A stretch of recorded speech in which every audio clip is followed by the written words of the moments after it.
नमस्कार, मैं हूं परितोष कुमार और आपका स्वागत है टीडी न्यूज़ के बेहद खास एपिसोड बिहार नीति में। इस एपिसोड में हम आपको बताएंगे कि पूर्व में बिहार की राजनीति में सक्रिय सांसद मोहम्मद शहाबुद्दीन का लगभग 2 माह पहले इंतकाल हो गया था। उनके बेटे ओसामा के बारे में बहुत सी खबरें आईं कि क्या वह राजनीति में आएंगे या नहीं। इस पर अनेक सवाल उमड़ते घुमड़ते रहे और पिछले एपिसोड में हमने भी आपको बताया कि ओसामा की मुलाकात का सिलसिला शुरू है।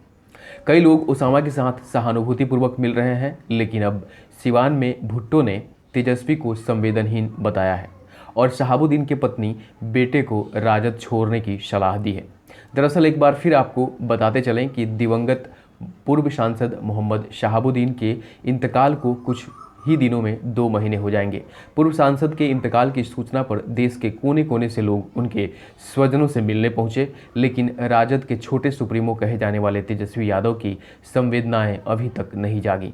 ये बातें राष्ट्रीय समाजवादी जनता दल के राष्ट्रीय अध्यक्ष जुल्फिकार अली भुट्टो ने कही है। इस दौरान उन्होंने नीतीश कुमार के प्रति प्रेम जाहिर किया और दिवंगत सांसद की पत्नी और बेटे को राजद छोड़ने की सलाह दी।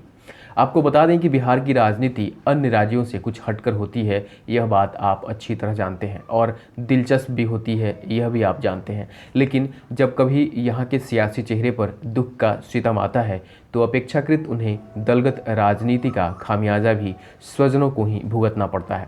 ऐसे में पक्ष विपक्ष के लोग तरह तरह की बातें करते हैं और दिशा देने के क्रम में हमराह बन जाते हैं।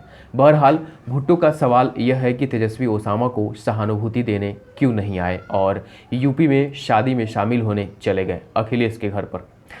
उससे ज़्यादा ज़रूरी और नज़दीक तो ओसामा का घर था। इस पर आगे बताते हुए भुट्टो ने कहा कि तेजस्वी यादव सिवान की जगह यूपी में पूर्व मुख्यमंत्री अखिलेश यादव के घर मांगलिक कार्यक्रम में शामिल होने पहुंच गए, लेकिन पटना से कुछ घंटे की दूरी पर स्थित सिवान में एक बार भी नहीं आए। यह पूरी तरह से धोखा है। सिवान की जनता इसे समझ रही है। उन्होंने कहा कि यह वही राजद है जिसने समाजवादी नेता मोहम्मद शहाबुद्दीन साहब को छवि खराब की है।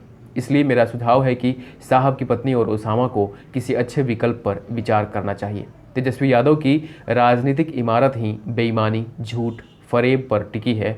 अब इस पार्टी में उन्हें नहीं रहना चाहिए। अगर बिहार में देखा जाए तो मुख्यमंत्री नीतीश कुमार ने अकलियत को ऊंची सम्मान दिया है। गौरतलब है कि तिहाड़ में सजा के दौरान कोरोना से शहाबुद्दीन का इंतकाल हो गया था। इसके बाद उनके घर संवेदना प्रकट करने कई दलों के नेता पहुंचे। इसमें राजद विधायक तेज प्रताप यादव समेत जाप नेता पप्पू यादव, ओवैसी के 5 विधायक समेत कई अन्य शामिल हैं। कई दल उन्हें अपनी ओर लाने का प्रयास भी कर रहे हैं, लेकिन अब देखना यह है कि साहब की पत्नी और बेटा ओसामा का क्या रुख होता है।